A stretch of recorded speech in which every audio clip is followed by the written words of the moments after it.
Tratado da conformidade com a vontade de Deus. Santo Afonso Maria de Ligório. Capítulo 1. Toda a nossa perfeição consiste em amar ao nosso amabilíssimo Deus. A caridade é o vínculo da perfeição, e toda a perfeição do amor de Deus consiste em unir a nossa vontade com a sua santíssima vontade. O principal efeito do amor de São Dionísio é unir a vontade daqueles que se amam de maneira que se torne uma e a mesma vontade. Por conseguinte, quanto mais uma pessoa está unida com a vontade divina, maior será o seu amor. Penitências, meditações, comunhões e obras de caridade, praticadas para com o nosso próximo, são de certo agradáveis a Deus, mas quando estas obras são feitas em conformidade com a sua vontade. Mas quando elas não se praticam pela vontade de Deus, não só lhes são desagradáveis, mas também odiosas e merecedoras unicamente de castigo. Se um amo tivesse 2 criados, dos quais um trabalhando todo o dia, mas conforme a sua vontade, e o outro trabalhando à vontade de seu amo, seguramente o amo estimaria mais o segundo do que o primeiro. Como podem nossas ações promover a glória de Deus se não forem conformes ao seu divino agrado? O Senhor, disse o profeta Saul, não deseja sacrifícios, mas obediência à sua vontade. Acaso pede o Senhor holocaustos e vítimas e não obediência à sua vontade? Aquele que trabalha segundo a sua própria vontade e não conforme a vontade de Deus, comete uma espécie de idolatria, porque em lugar de adorar a vontade divina, adora de alguma maneira a sua própria. A maior glória, pois, que podemos dar a Deus é cumprir sua bendita vontade em tudo.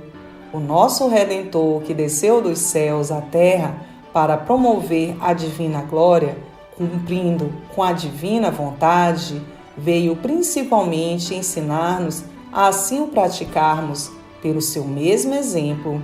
Escutemo-lo, como São Paulo nos descreve, falando ao seu eterno Pai. Vós não tendes querido sacrifício nem oblação, porém haveis-me dado um corpo. Então eu disse: eis-me aqui, ó Deus, para fazer a vossa vontade. Vós tendes recusado as vítimas que os homens vos têm oferecido, e me ordenastes que sacrificasse o corpo que me haveis dado. Eis-me pronto a fazer a vossa vontade. E ele, repetidas vezes, declara que não veio fazer a sua vontade, mas sim a de seu eterno Pai. Eu desci do céu, não para fazer a minha vontade, mas sim para cumprir a daquele que me enviou. E nisto desejava ele que o mundo conhecesse o amor que tinha seu Pai na sua obediência à sua vontade, a qual era que ele fosse crucificado sobre uma cruz para a salvação do gênero humano.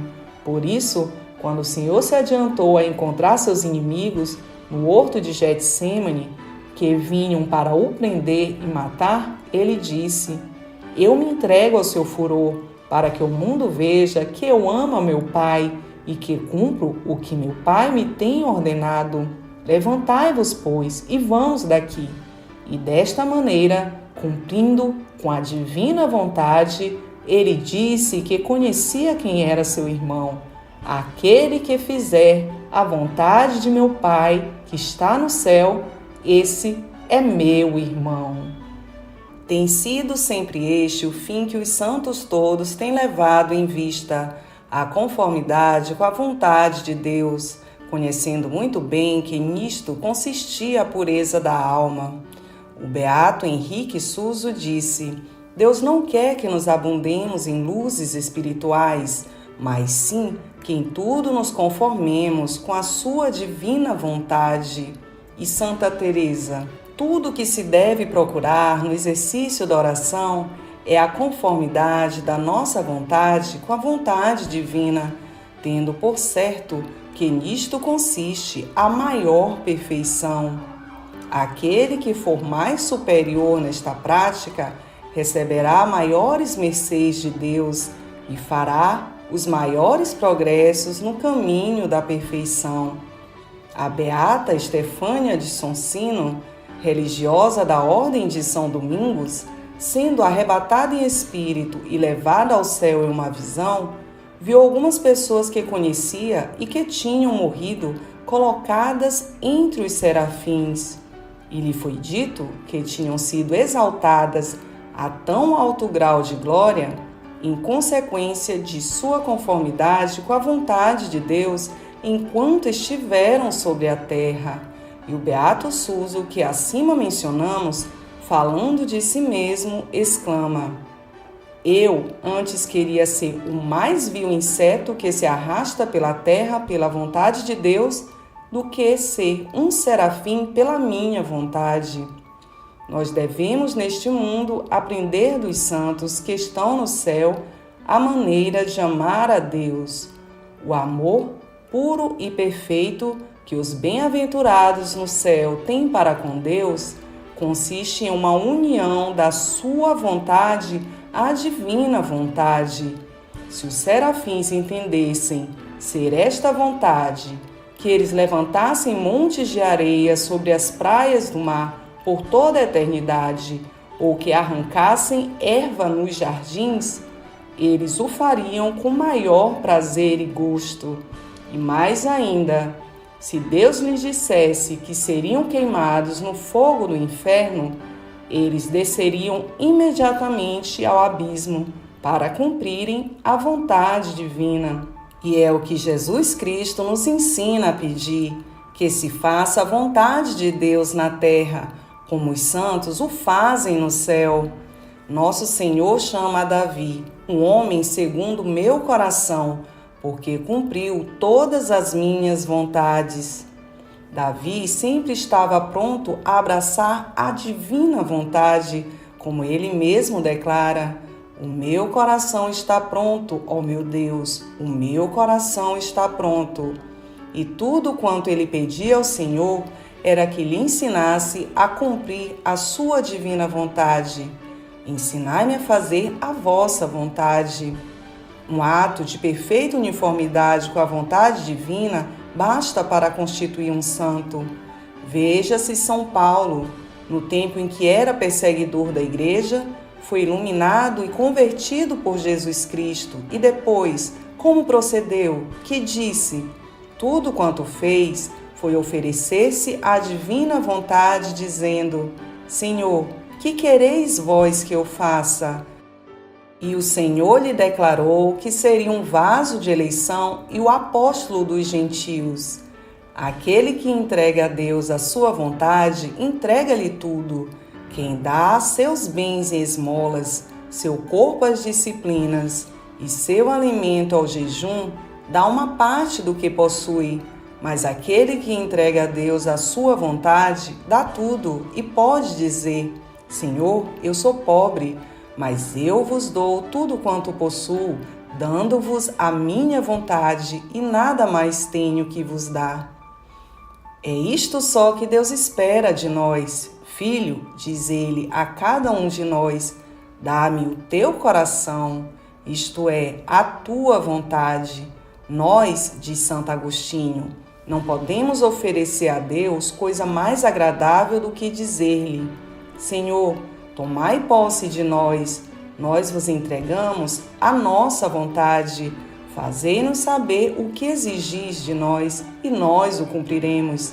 Se, pois, queremos dar um grande prazer a Deus, devemos conformar-nos com a sua divina vontade, mas não só conformar-nos, porém unirmos-nos aos seus mandados, conformidade que expressa a união da nossa vontade com a vontade de Deus. Mas a uniformidade quer dizer mais, quer dizer que a vontade divina e a nossa se tornaram uma só, de maneira que não devemos desejar senão o que Deus deseja e quer. É esta a maior perfeição a qual devemos aspirar. Este deve ser o objeto de todas as nossas ações, de todos os nossos desejos, meditações e orações. Para isto, devemos pedir socorro ao nosso anjo da guarda e santos, nossos advogados e, sobretudo, a proteção da Santíssima Mãe de Deus, a qual é a mais perfeita entre todos os santos, e porque foi quem mais perfeitamente abraçou a vontade divina em todas as ocasiões. Capítulo 3. O grande ponto, porém, é abraçar a vontade divina em tudo quanto acontece, seja agradável ou desagradável às nossas inclinações. Nas coisas agradáveis, até mesmo os pecadores se conformam com a vontade de Deus. No entanto, os santos unem-se à vontade divina, mesmo quando são desagradáveis e contra o amor próprio. Nisto se prova o nosso amor para com Deus. O padre João Dávila dizia: uma ação de graças no tempo da tribulação vale mais que 1000 atos de agradecimento no tempo em que tudo prospera para nós. Além disso, nós não só devemos unir-nos à divina vontade nas adversidades que diretamente nos vêm de Deus, como a doença, a desolação do espírito, a pobreza e a morte de nossos parentes, mas também nos casos promovidos pelas criaturas, assim como o desprezo, a perda da reputação, a injustiça, os roubos e todas as mais perseguições. Devemos entender, quando sofrermos injúrias na nossa reputação, honra ou bens, que nosso Senhor não deseja o pecado que os outros cometem, mas sim a nossa humilhação, pobreza e mortificação. É certo e de boa fé que tudo quanto acontece no mundo é por permissão divina.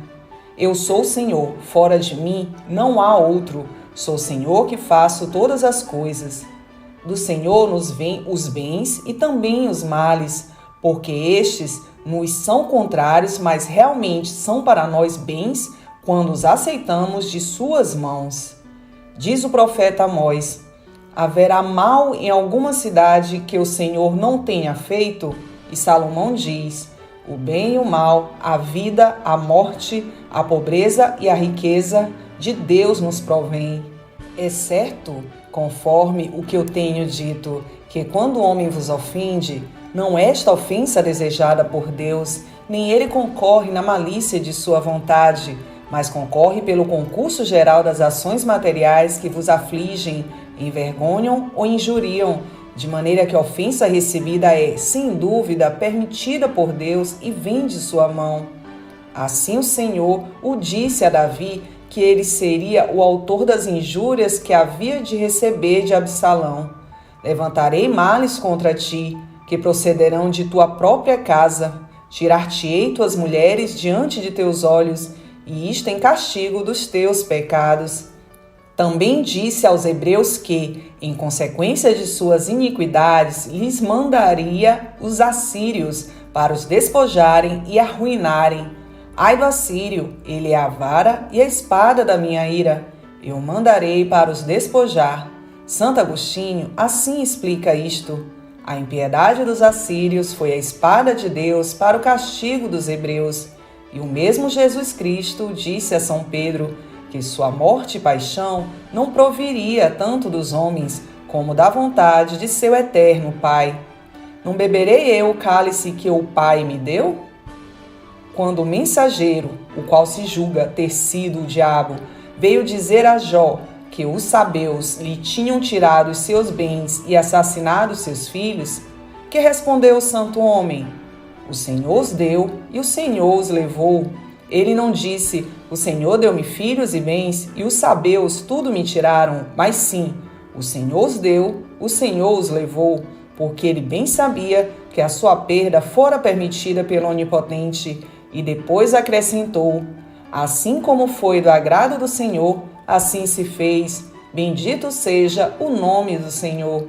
Não devemos, portanto, receber nossos infortúnios como da mão do acaso ou da malícia dos homens, mas devemos estar persuadidos que tudo quanto nos acontece é pela vontade de Deus. Conhecei, diz Santo Agostinho, que tudo quanto no mundo vos sucede é pela vontade de Deus, ainda que seja contrário à vossa. Capítulo 4. Epíteto e Ato, dois bem-aventurados mártires de Jesus Cristo, quando sofreram o tormento, queimado com fachos por ordem do tirano e dilacerados com ganchos de ferro, disseram somente: Senhor, seja feita em nós a vossa vontade. E quando chegaram ao lugar da execução, exclamaram em altas vozes: Benditos sejais, ó Deus eterno, porque a vossa vontade se cumpriu amplamente em nós. Cesário relata que certo religioso, que ainda que não exteriormente não fosse diferente dos demais, tinha, contudo, chegado a um tão alto grau de santidade que, pelo mero toque de seus hábitos, curava aqueles que estavam doentes. O superior, admirado disto, perguntou-lhe como fazia ele estes milagres, não vivendo mais exemplarmente do que os outros. Ao que o religioso respondeu que também se admirava e não sabia a razão disso. Mas quais são as vossas devoções? Perguntou-lhe o abade. O bom religioso replicou que eram poucas, ou para melhor dizer, nenhuma, mas que sempre tinha cuidado de entregar a sua vontade à vontade de Deus e que nosso Senhor lhe havia concedido a graça de abandonar inteiramente a sua vontade à vontade divina.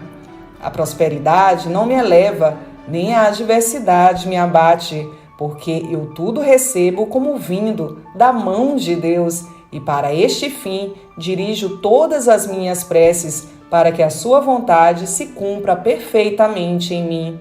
O superior lhe replicou: Não vos ressentistes vós ontem contra o inimigo, que tanto nos prejudicou, roubando os nossos mantimentos e lançando fogo em nossa propriedade, destruindo o nosso gado e a nossa seara? Não, foi a sua resposta. Pelo contrário, dei graças a Deus, como costumo fazer em iguais desgraças, conhecendo que Deus faz ou permite tudo para a sua maior glória e nosso maior bem. E por esta razão sempre estou contente, suceda o que suceder. Ouvindo isto o abade e vendo nele tanta uniformidade com a vontade divina, não se admirou mais de que fizesse milagres. Aquele que assim fizer, não só vem a ser um grande santo, mas goza de uma paz perpétua. Afonso o Grande, rei de Aragão, príncipe dos mais sábios, perguntando-se quem pensava ele que era o homem mais feliz, respondeu: aquele que em tudo se conforma com a divina vontade e que recebe os bens e os males como se viessem das mãos de Deus. Aqueles que amam a Deus, todas as coisas concorrem para o bem. Aqueles que amam a Deus vivem sempre satisfeitos, porque todo o seu prazer é cumprir a divina vontade, mesmo nas coisas que lhes são desagradáveis, tanto que as inquietações se mudam em deleites pelo pensamento de que, aceitas voluntariamente, agradam a seu amado Senhor. Tudo quanto acontecer ao homem justo o não entristecerá. E, com efeito, que maior felicidade pode o homem experimentar do que o cumprimento de seus desejos? Então, quando se deseja o que Deus quer, tem cada um tudo quanto deseja, pois que, exceto o pecado, tudo quanto suceder no mundo é pela vontade de Deus. Conta-se, nas vidas dos padres, que certo lavrador colhia sempre maior quantidade de frutos do que seus vizinhos. E perguntando-se-lhe o motivo, respondeu que não se admirassem, porque as estações andavam sempre a seu arbítrio. Como assim? Disseram os outros. Porque, respondeu ele, nunca desejo outro tempo senão aquele que Deus manda, e como eu quero o que Deus quer, ele também me faz a vontade, dando-me uma boa colheita. Almas resignadas, diz Salviano, quando se sentem humilhadas, confessam a sua humilhação. Quando são pobres, sofrem voluntariamente a sua pobreza.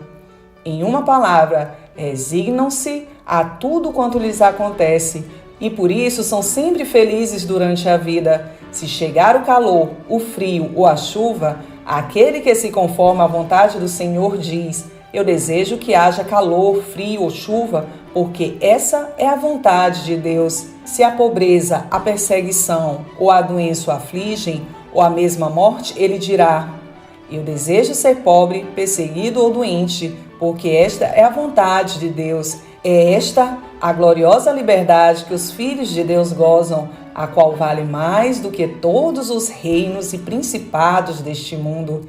Esta é a sólida paz que os santos desfrutam, que excede a toda compreensão.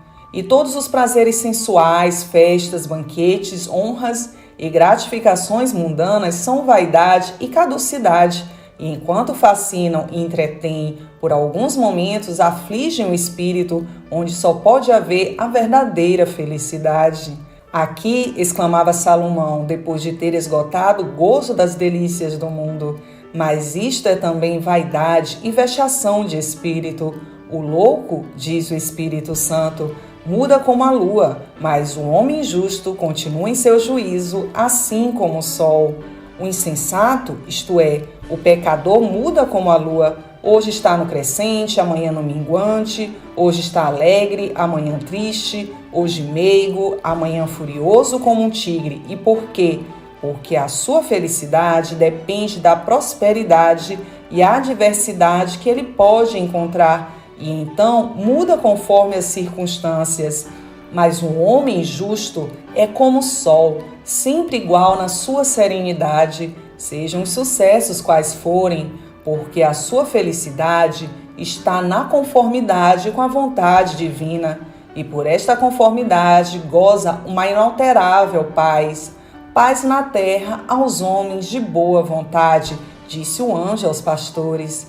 E quem são estes homens de boa vontade? São aqueles que estão sempre unidos à divina vontade, a qual é sempre soberanamente boa e perfeita. Tal é a boa, aceita e perfeita vontade de Deus, porque Deus não pode desejar coisa alguma que não seja a melhor e a mais perfeita. Capítulo 5. Os santos, por sua uniformidade com a vontade divina, gozam de um céu sobre a terra. Os antigos padres, diz Santa Doroteia, conservavam em si uma paz constante, porque recebiam tudo como vindo da mão de Deus. Santa Maria Madalena de Pazzi, ao ouvir somente as palavras vontade de Deus, ficou tão consolada que se extasiou de amor. A adversidade, sem dúvida, causa pena e dor em nossos sentidos, mas isto só tem lugar na parte inferior, porque o espírito, que é a parte superior, deve ser toda tranquilidade e paz, estando a vontade unida a Deus. O vosso gozo, disse o Senhor aos seus apóstolos, ninguém vô-lo tirará e será completo. Aquele que está sempre em uniformidade com a divina vontade goza de uma paz inteira e perpétua, inteira porque ele tem tudo quanto deseja, como acima dissemos, perpétua porque ninguém o pode privar de tanto prazer, assim como ninguém pode obstar ao que Deus quer.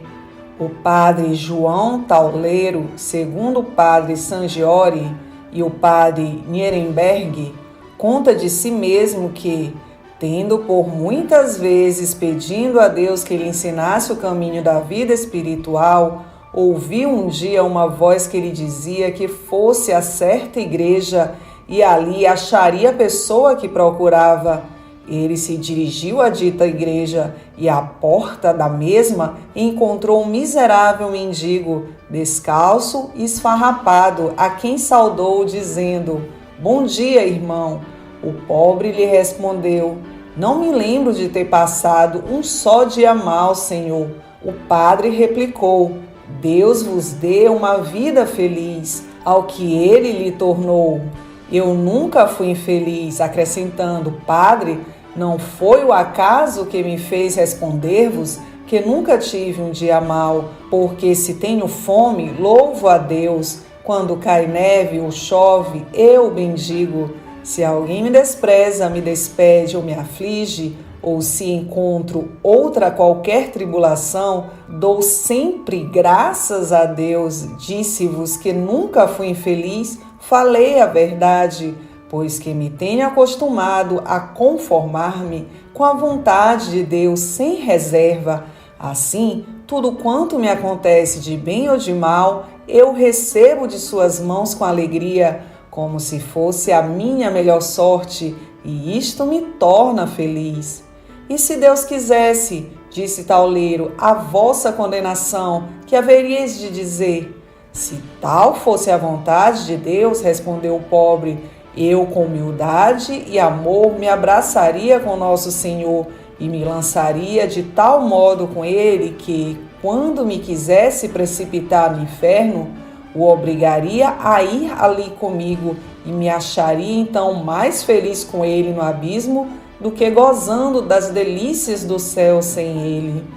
Onde achastes a Deus? Perguntou o padre. Achei-o onde deixei as criaturas. Quem sois vós? Eu sou um rei. Onde é vosso reino? Na minha alma, onde conservo a ordem. As minhas paixões obedecem à razão, e a minha razão obedece a Deus. Por fim, Tauleiro lhe perguntou o que tinha feito para se adiantar na perfeição. Guardei silêncio, respondeu o mendigo. Ser silencioso com os homens em ordem a falar com Deus. E na união que tenho conservado com a vontade de meu Senhor, tenho achado e acho toda a minha paz. Tal era em uma palavra este pobre homem pela sua uniformidade com a vontade divina. Ele, na sua pobreza, era seguramente mais rico do que todos os monarcas da terra e mais feliz em seus padecimentos que todos os mundanos no gozo de todos os prazeres. Quão grande é a estupidez daquele que resiste à vontade divina! Forçoso é sofrer tribulações, porque ninguém se pode subtrair ao cumprimento dos divinos decretos. Quem resiste à sua vontade? E sofrê-las sem fruto, e também trarão sobre si maiores castigos na vida futura e maior ansiedade na presente. Quem jamais lhe resistiu e obteve paz?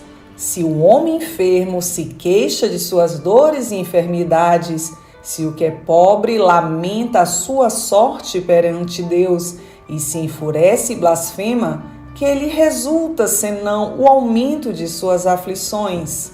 Que procuras tu, homem, diz Santo Agostinho, quando procuras bens? Procura o único bem, no qual se encerra todos os bens. Que procuras tu além de Deus? Procura-o e acha-o. Une-te e liga-te a ele, à sua vontade, e viverás feliz nesta e na outra vida. Capítulo 6. Numa palavra, que mais deseja Deus senão o nosso bem? Quem nós acharemos que nos ame mais do que Deus? A sua vontade é não só que ninguém se perca, mas que todos se façam santos e sejam salvos, não querendo que alguém pereça, mas que todos se arrependam. A vontade de Deus é a vossa santificação. Deus tem colocado a sua própria glória no nosso bem, porque sendo em sua essência infinita bondade, como diz São Leão, e a bondade sendo por natureza desejosa de comunicar-se, Deus tem um soberano desejo de nos fazer participantes de seus bens e felicidade. E se nos manda as tribulações nesta vida, manda-as todas para o nosso bem. Tudo coopera para o bem nosso. Até mesmo os castigos, dizia Santa Judite, não vêm para a nossa ruína, mas para a nossa emenda e salvação. Acreditemos, pois, que estes flagelos do Senhor acontecem para a nossa emenda e não para a nossa destruição. Nosso Senhor, para nos salvar de eternas penas, cerca-nos com a sua bondade. Ó Senhor, Tu nos tem coroado como com o escudo da Tua vontade. Ele não só deseja, mas solicita o nosso bem. O Senhor é zeloso em meu benefício. E qual será a coisa, diz São Paulo, que Deus nos negará? Ele que nos deu o seu próprio Filho, ele que não poupou o seu unigênito, mas que entregou por nós à morte, não nos deu com ele todas as coisas? Com confiança, portanto, devemos resignar-nos aos divinos decretos e determinações, como sendo tudo para o nosso bem. Em paz, na mesma paz dormirei e descansarei, porque tu, ó Senhor, me tens seguramente inspirado esperança. Entreguemo-nos, pois, em suas mãos, porque ele sem dúvida terá cuidado de nós. Ponde todo o vosso cuidado nele, porque ele tem cuidado de vós. Pensemos, pois, em Deus e no cumprimento de sua santa vontade, para que ele pense em nós e no nosso bem. Filha, disse o Senhor a Santa Catarina de Sena, pense em mim para que eu pense sempre em ti. Digamos frequentemente com a Sagrada Esposa: o meu amado é para mim e eu para ele. O meu amado pensa no meu bem e eu só devo pensar em agradar-lhe e unir-me em tudo à sua santa vontade. O Santo Abade Nilo diz que não devemos rogar a Deus para conseguirmos o que desejamos, mas sim para que em nós se cumpra a sua santa vontade e, quando a adversidade nos perseguir, aceitemo-la das mãos de Deus, não só com paciência, mas com alegria, segundo o exemplo dos apóstolos, que saíram da presença do conselho, alegrando-se de terem sido dignos de padecer opróbrios pelo nome de Jesus Cristo. Qual pode ser a maior felicidade da alma do que saber, quando sofre qualquer tribulação, que sofrendo de boa vontade se torna sobretudo agradável a Deus? Os escritores eclesiásticos nos dizem sobre a vida espiritual que, ainda que Deus se apraz com o desejo que algumas almas têm de sofrer por ele e de lhe agradar, muito mais lhe é agradável a conformidade daqueles que nem desejam gozar nem sofrer, mas que inteiramente se resignam à sua santa vontade, desejando sempre cumpri-la. Se desejais agradar a Deus e viver feliz no mundo, uni-vos sempre em todas as coisas à vontade divina. Refleti que todos os vossos pecados e a amargura de vossa vida passada têm procedido de vos afastardes da vontade de Deus. Abraçai, pois, daqui em diante a vontade divina e dizei sempre em qualquer acontecimento: assim seja, meu Pai, porque assim é agradável à tua vista. Quando vos inquieta algum caso adverso, pensai que vos foi mandado por Deus e dizei imediatamente: mudo fiquei e não abri a boca, porque vós o tendes feito. Senhor, pois, que vós assim o fizestes, eu nada digo e o aceito. A este fim, deveis dirigir todos os vossos pensamentos e orações, procurar rogar a Deus na meditação, na comunhão, nas visitas ao Santíssimo Sacramento, para que vos auxilie a cumprir a sua vontade e até mesmo oferecer-vos a Ele, dizendo: ó meu Deus, eu aqui estou, faça-se em mim e em tudo quanto me pertence o que for mais do vosso agrado. Era esta uma constante prática de Santa Teresa. Esta santa se oferecia a Deus pelo menos 50 vezes no dia, para que ele se dignasse dispor dela como melhor lhe agradasse. Capítulo 7. Feliz de vós, amado leitor, se sempre fazes outro tanto. A santidade será a consequência, e tendo passado uma ditosa vida, concluirá com uma não menos ditosa morte. Quando se passa desta para outra vida, a esperança concebida pelos que ficam em relação à salvação de quem partiu procede do conhecimento de que ele tenha morrido com resignação. Se abraçarmos todas as vicissitudes da vida, inclusive a morte, como vindas da mão de Deus, com submissão à sua vontade, certamente morreremos santos e seremos salvos. Abandonemo-nos, pois, em tudo à boa vontade daquele Senhor que, sendo mais sábio, conhece o que melhor nos convém, e sendo mais amante, pois deu a sua vida por amor a nós, quer também o que é melhor para nós. Fiquemos certos e persuadidos, diz São Basílio, de que Deus procura o nosso bem mais do que nós mesmos o podemos procurar ou desejar. Mas prossigamos e consideremos em que coisas nos devemos unir com a vontade divina.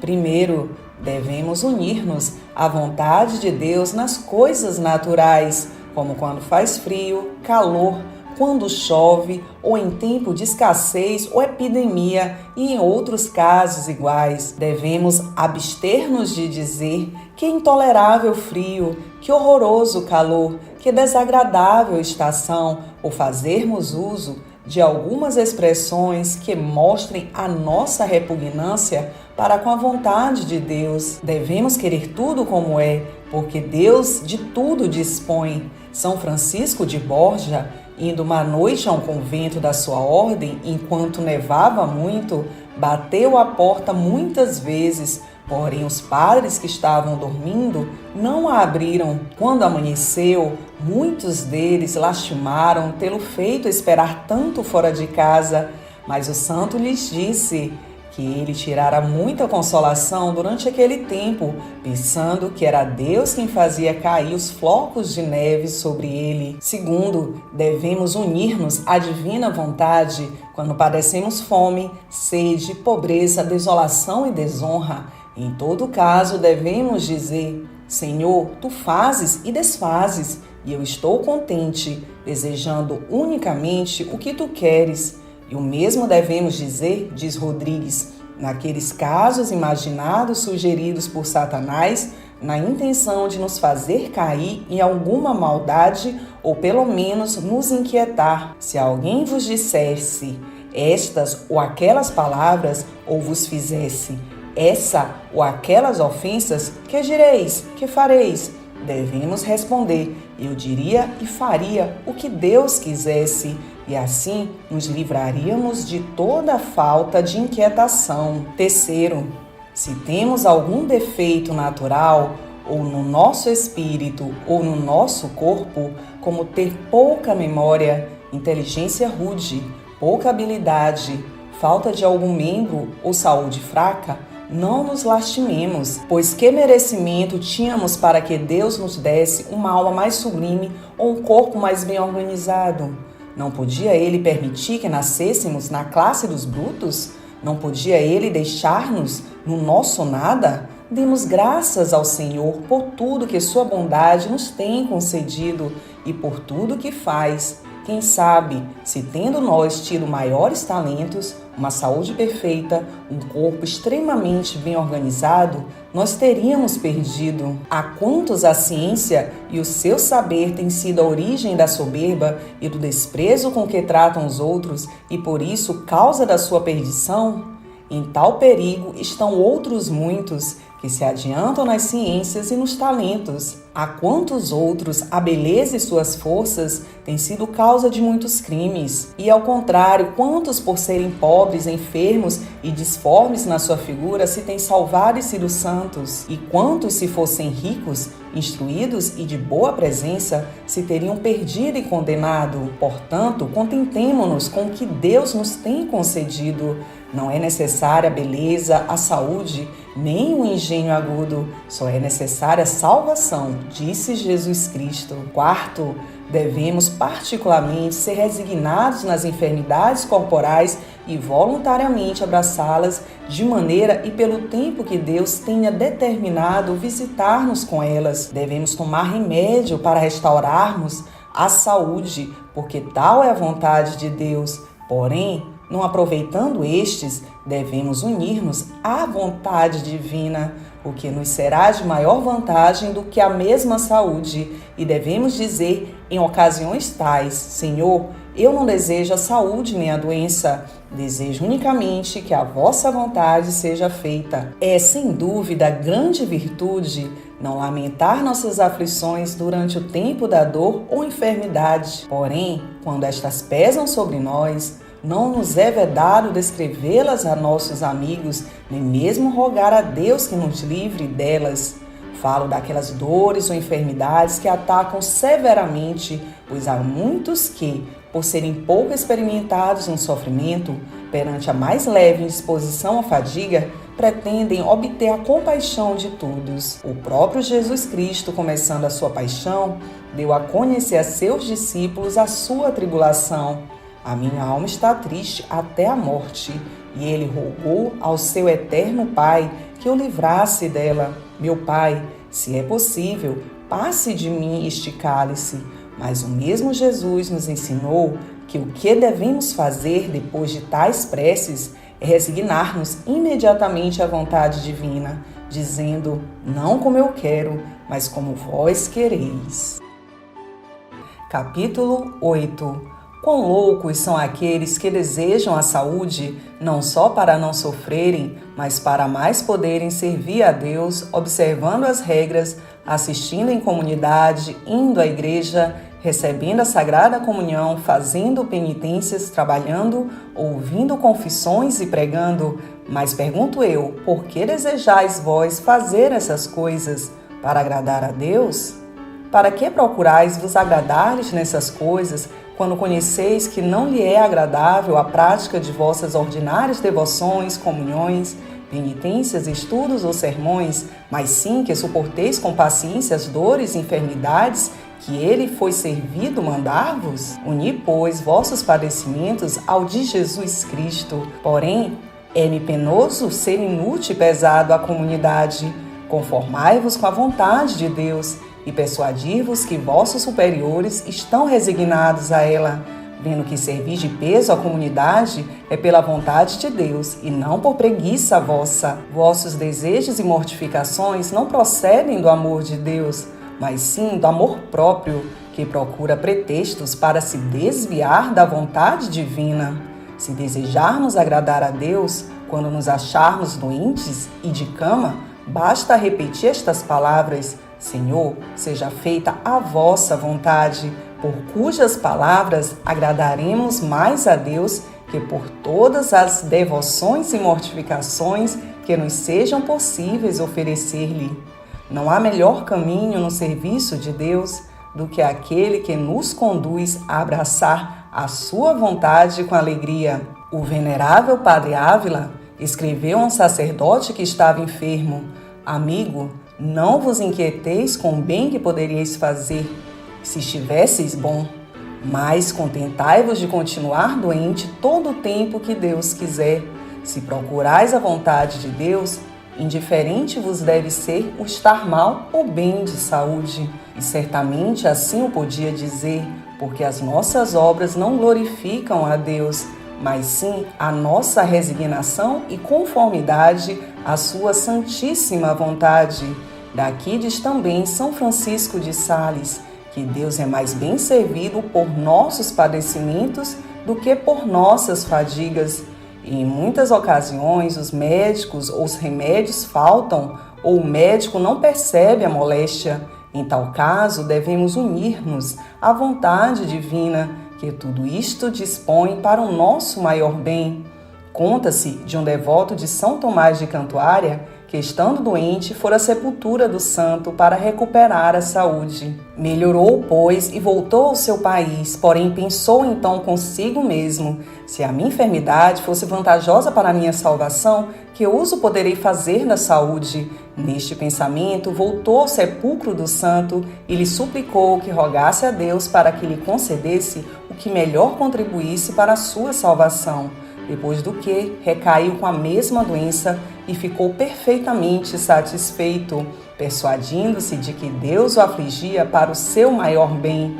Lourenço Súrio relata o mesmo de um cego que tinha recobrado a vista pela intercessão de São Vedasto bispo, mas depois pediu que, se a vista lhe não era proveitosa à alma, queria tornar a ser cego, E tendo feito esta súplica, novamente se achou cego como antes. Portanto, ou estejamos enfermos ou sãos, não devemos pedir nem a saúde, nem a moléstia, porém entregarmos-nos inteiramente à divina vontade de Deus, que é quem dispõe de nós como lhe apraz. Mas, se pedirmos saúde, seja ao menos pedida com resignação, e expressa a condição de que a saúde do corpo não seja prejudicial à salvação da alma. De outro modo, nossa súplica seria defeituosa e não seria ouvida, porque Deus só ouve aquelas rogativas que são acompanhadas de resignação. Capítulo 9. A enfermidade é a pedra de toque da alma, porque a enfermidade e a doença descobrem o caráter da virtude que a alma possui. Se uma pessoa não se desassossega, se não se queixa, se não dá inquietação, se obedece às pessoas que a tratam e a seus superiores, e se está perfeitamente tranquila e resignada à vontade divina, sinais são estes de que possui muita virtude. Mas que diremos daquele doente que se queixa e diz que não é bem tratado, que suas dores são insuportáveis, que nada o melhora, que seu médico é ignorante e que mesmo algumas vezes se queixa de que a mão de Deus pesa sobre ele? São Boaventura relata, na vida de São Francisco, que o santo, achando-se atacado de extraordinários padecimentos, ouviu de um dos seus religiosos: Pai, pedi a Deus que vos trate mais benignamente, porque a sua mão carrega demasiado sobre vós. Ao ouvir isto, replicou São Francisco em alta voz: Se eu não soubesse o que dizeis procede da simplicidade, não vos quereria ver mais, por vos terdes atrevido a repreender os juízos de Deus. Dizendo isto, posto que fraco, extenuado pelas dores e pela moléstia, lançou-se fora da cama sobre o duro chão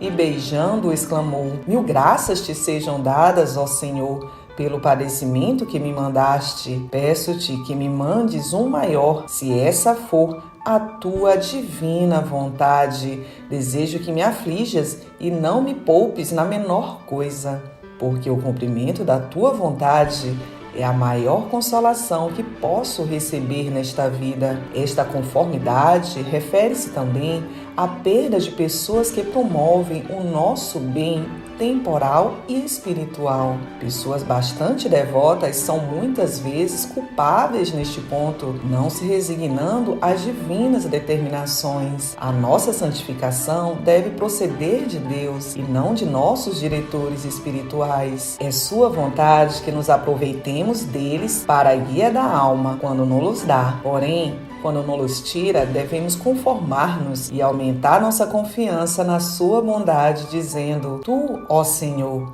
me deste este socorro e agora o tiraste. Bendita seja para sempre a tua vontade, porque tu mesmo suprirás essa falta e me ensinarás como te devo servir. Igualmente, devemos aceitar das mãos de Deus outra cruz qualquer que ele se digne enviar-nos. Mas tantos padecimentos, direis vós, são castigos, e eu respondo: acaso não são os castigos que Deus nos envia nesta vida graças e benefícios? Igualmente, devemos aceitar das mãos de Deus outra cruz qualquer que ele se digne enviar-nos. Mas tantos padecimentos, direi vós, são castigos. Eu respondo: acaso não são os castigos que Deus nos envia nesta vida graças e benefícios? Se o temos ofendido, é necessário satisfazer a divina justiça de algum modo, ou nesta vida ou na futura. A isto exclamaremos com Santo Agostinho: cortai e queimai aqui, ó Senhor, mas poupai-me noutra vida. E com Santo Jó: seja consolação minha que, afligindo com tristeza, ele não me poupe. Aquele que tem merecido o inferno deve consolar-se quando Deus o castiga neste mundo, porque isto lhe inspirará a esperança de que Deus o isentará do castigo eterno. Digamos então, quando Deus nos pune, o que dizia o sumo sacerdote Eli: é o Senhor, faça a ele o que for justo e agradável aos seus olhos. Capítulo 10. Também nos devemos resignar na desolação do espírito. Nosso Senhor, quando uma alma se entrega à vida espiritual, costuma socorrê-la com abundantes consolações místicas, em ordem a subtraí-la aos mundanos deleites. Porém, vendo-a estabelecida em espírito, retira sua onipotente mão para obter uma prova do amor que esta alma lhe dedica e ver se ela o servirá sem a recompensa neste mundo de delícias sensíveis. Enquanto vivermos no mundo, diz Santa Teresa, a nossa vantagem não é tanto em gozar de Deus em si mesmo, como em fazer a sua divina vontade. E, em outra parte, diz: o amor de Deus não consiste tanto em ternuras espirituais, como em servi-lo com fortaleza e humildade. E continua: Deus experimenta aqueles que ama com securas espirituais e tentações. Deve, pois, a alma agradecer ao Senhor quando lhe apraz favorecê-la com doçuras espirituais, mas não afligir-se, nem impacientar-se quando a entrega à desolação. Devemos especialmente atender a este ponto, porque algumas almas fracas, quando experimentam securas espirituais, pensam que Deus as tem abandonado, ou ao menos que a vida espiritual não lhes é própria, e por este motivo descuidam-se da oração e perdem o benéfico resultado do que até ali haviam praticado. Não há melhor ocasião para a conformidade com a vontade de Deus do que o tempo da secura espiritual. Não digo que não seja sensível à perda da divina presença. Impossível é que a alma não a sinta e não a lamente quando o nosso mesmo Redentor a sentiu e lamentou sobre a cruz: meu Deus, por que me desamparaste? Porém, em tão grande aflição, devemos resignar-nos inteiramente com a vontade de nosso Senhor. Todos os santos sofreram securas e desolação do espírito. Que dureza de coração experimento, dizia São Bernardo. Já não gozo na leitura espiritual nem meditação. A maior parte dos santos viveu em secura espiritual e sem consolações. Estas o Senhor não as concede senão raras vezes, e talvez aos espíritos mais fracos, para que não parem no caminho espiritual. As delícias da recompensa nos são preparadas por Ele no céu. Este mundo é o lugar onde as adquirimos pela penitência. O céu é o lugar da recompensa. Por consequência, os santos não se entregavam ao fervor com deleites, mas sim com penitências. O venerável João d'Ávila dizia: oh, quão melhor está em secura e tentação com a vontade de Deus do que em contemplação sem ela. Mas direis vós: se eu soubesse que esta desolação vinha de Deus, ficaria satisfeito. Porém, o que me aflige e me perturba é o temor de que proceda das minhas faltas e que seja um castigo pela minha tibieza. Pois bem, lançai fora essa tibieza e sede mais diligentes, mas talvez, porque estais em trevas, vos achais inquietos, vos descuidais da oração e do exercício espiritual e assim tornais o mal pior? A secura espiritual pode vos ter sido mandada como um castigo, como eu tenho dito, mas não vos é ela mandada pelo Altíssimo? Aceitai-a, pois, como um castigo que tendes merecido e uni-vos à divina vontade. Não dizeis vós que tendes merecido o inferno? Então por que vos lamentais agora? Acaso mereceis receber consolações de Deus? Ficais, pois, satisfeitos da maneira com que o Senhor quer tratar-vos. Continuai vossas devoções e avançai com intrepidez, receando que para o futuro vossos lamentos procedam de falta de humildade e resignação à vontade de Deus. Quando a alma se entrega à oração, não pode derivar dela maior vantagem do que a união com a vontade divina. Resignai-vos, pois, e dizei: Senhor, eu aceito esta tribulação da tua mão e a aceito pelo tempo que tu quiseres, mesmo quando te fosse agradável que eu permanecesse aflito por toda a eternidade, eu estou satisfeito. E assim esta oração, ainda que penosa, vos será mais vantajosa do que as mais suaves consolações. Capítulo 11. Mas devemos também persuadir-nos de que a secura espiritual não é sempre um castigo, mas muitas vezes disposição de Deus para nosso maior bem e também para nos conservar humildes. Para que São Paulo se não tornasse vaidoso com as mercês que tinha recebido, permitiu o Senhor que ele fosse molestado com tentações de impureza. E para que a grandeza das revelações se não me exaltasse, me foi dado o estímulo de minha carne, um anjo de Satanás para atormentar-me. Aquele que ora a Deus com espiritual doçura e deleite, bem pouco faz. É um amigo e companheiro à mesa, mas me deixará no dia de aflição. Vós não considerais como verdadeiro amigo aquele que só vier à vossa mesa e tomar parte em vossos divertimentos, mas sim aquele que vos vem valer nos trabalhos e vos acudir nas tribulações, sem que disso tire vantagem própria. Quando Deus manda a obscuridade e desolação, é para pôr à prova os seus verdadeiros amigos. Paládio, tendo sofrido secura espiritual na oração, foi consultar São Maurício, que lhe disse: quando o inimigo vos tentar, para que deixeis a oração, dizer-lhe: eu me satisfaço de aqui ficar pelo amor de Jesus Cristo, e mesmo só para aguardar as paredes desta cela. Tal deve ser a vossa resposta quando fordes tentados a não continuar na oração, porque vos parece que nisso perdeis tempo. Dizei nessas ocasiões: aqui estou para agradar a Deus. São Francisco de Sales diz que, se nós nada mais fazemos quando rezamos do que afastar as distrações e tentações, quão bem rezamos.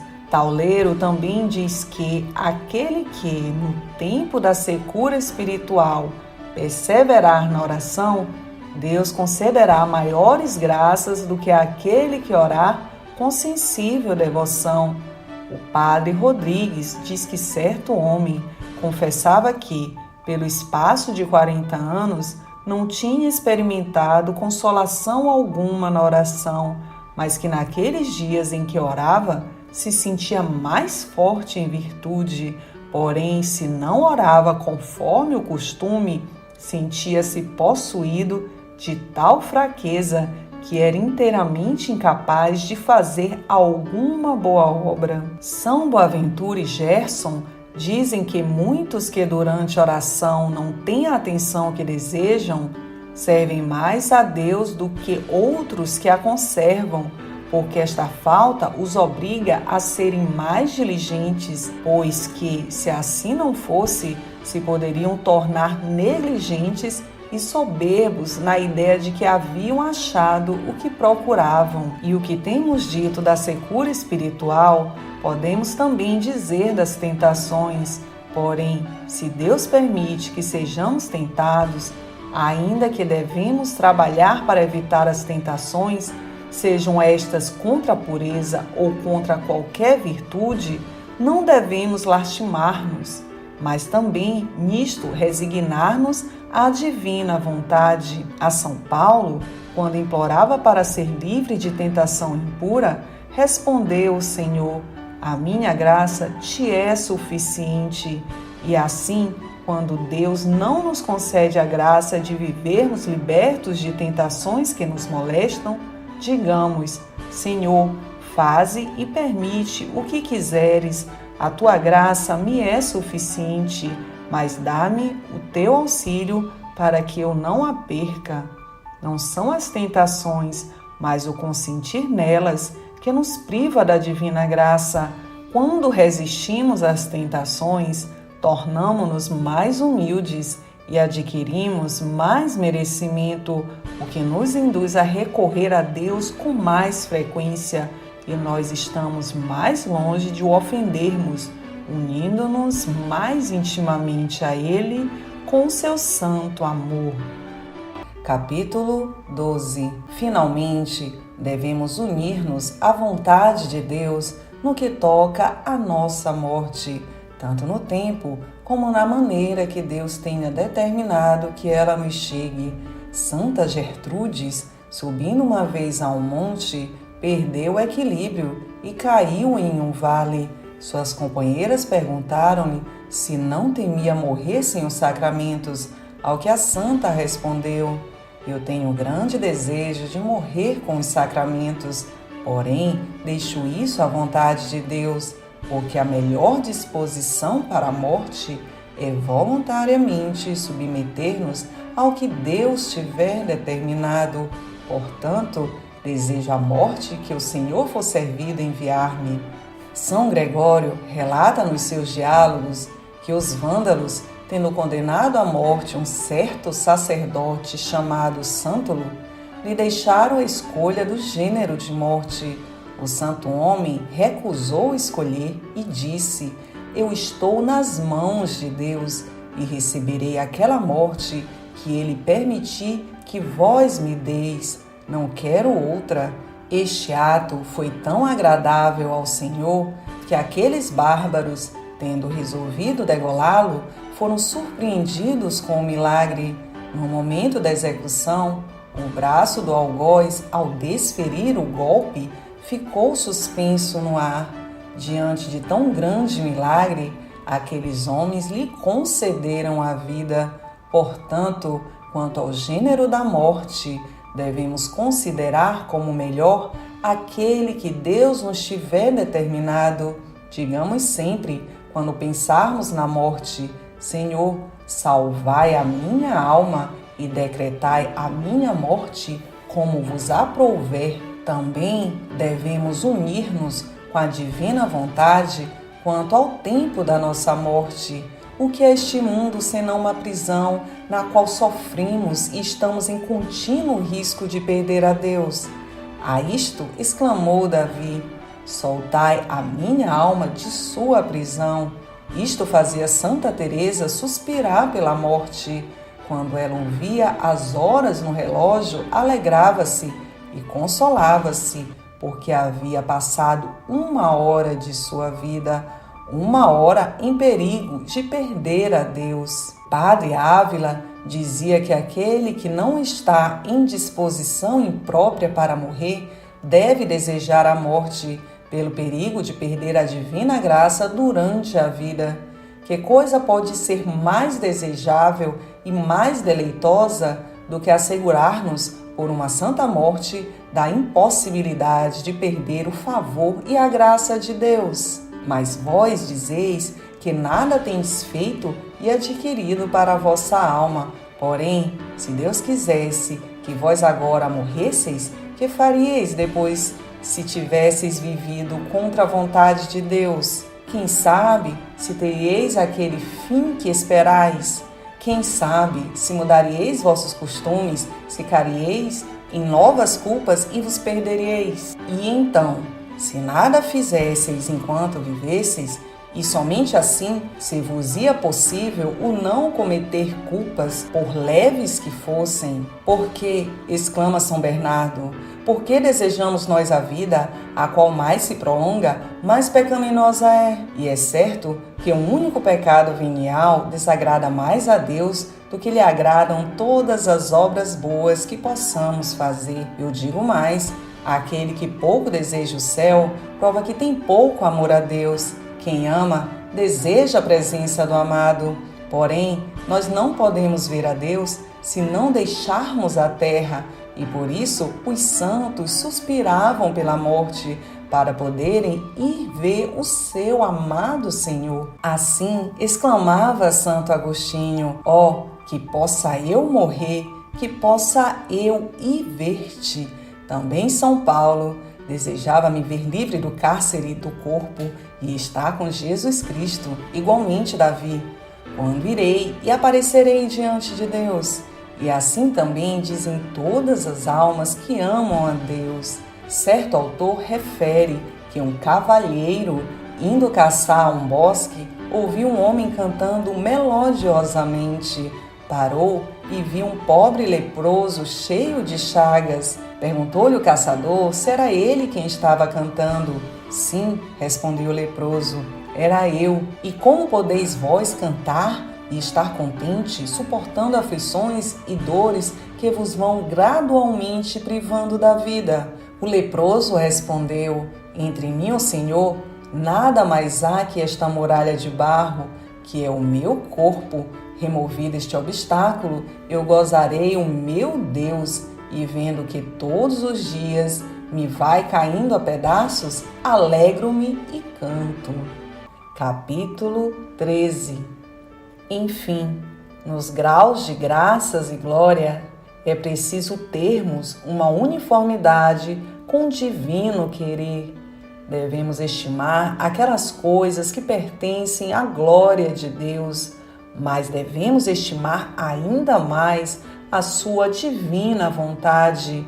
Devemos desejar amá-lo mais que os serafins, mas não devemos desejar maior grau de amor que não seja aquele que o Senhor tem determinado conceder-nos. O Padre Ávila diz: eu creio que os santos desejariam ser ainda melhores do que foram, porém, esses desejos não perturbavam a paz de suas almas, porque eles, se assim o desejavam, não era por motivos de interesse próprio, mas para a glória de Deus, a cujas deliberações se submetiam, ainda que ele lhes desse menos, estimando como perfeito amor o estarem satisfeitos com o que Deus lhes tinha dado e não apetecendo mais. Assim, Rodrigues o interpreta: ainda que devamos ser diligentes em aspirar à perfeição até onde possamos chegar, para não servir de escusa à nossa preguiça e tibieza, como alguns fazem, e dizermos: Deus nos dará isto, eu posso fazer só isto.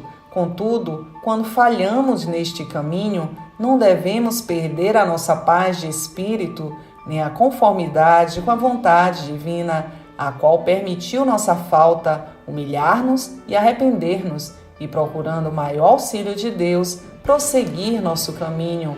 Por este modo, ainda que aspiremos a ser exaltados no céu, ao coro dos serafins, não por certo para termos maior glória, mas sim para dar a Deus e amá-lo ainda mais, todavia devemos resignar-nos à sua santa vontade, contentando-nos com aquele grau que a sua misericórdia se digne conceder-nos. Seria, pois, grande culpa desejar dons de sobrenatural oração e, particularmente, êxtase e revelações.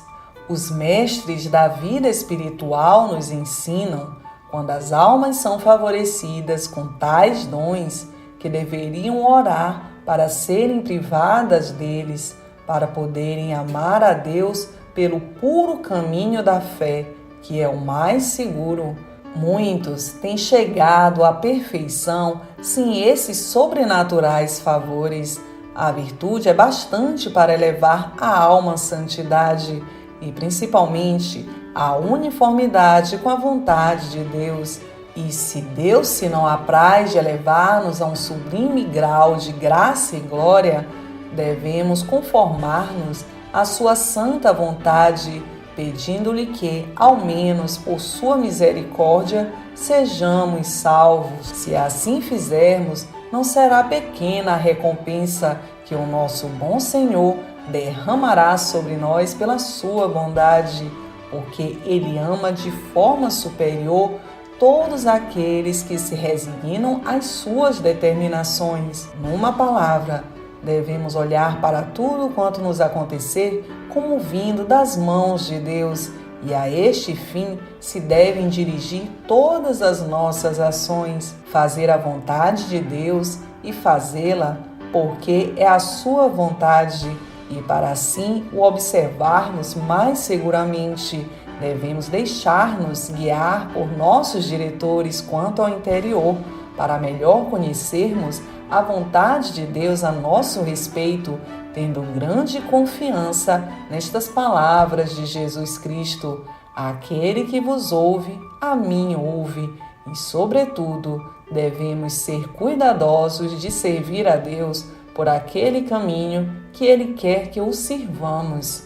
Digo isto para evitar a ilusão de muitos que se entretêm com a ideia de que estão perdendo seu tempo e dizem: se eu estivesse no deserto, se entrasse em um mosteiro, se eu estivesse em qualquer outro lugar que não fosse este, distante de parentes e companheiros, viria a ser santo, praticaria estas ou aquelas mortificações e me entregaria todo à oração. Eles dizem: eu faria, e no entanto, suportando involuntariamente a cruz que Deus lhes tem dado, não caminhando pela vereda que o Senhor lhes tem mostrado, não só não se tornam santos, mas fazem-se maus, péssimos. Estes desejos são muitas vezes tentações do diabo, porque não são conformes à vontade de Deus, e devemos por isso rejeitá-los e tomar ânimo para servirmos a Deus no caminho que Ele nos tem escolhido. Fazendo assim, viraremos a ser santos em qualquer estado de vida em que o Senhor nos tenha colocado. Queiramos, pois, sempre o que Deus quer, e fazendo assim, Ele nos abraçará em seu seio. Para este fim, familiarizemo-nos com certas passagens da Escritura que nos chamam a unir-nos em todo o tempo com a vontade divina. Senhor, que queres tu que eu faça? Dize-me, ó Deus, o que queres de mim, e eu cumprirei a tua vontade em todas as coisas. Eu sou teu, salva-me. Já não sou de mim mesmo, mas teu, ó Senhor.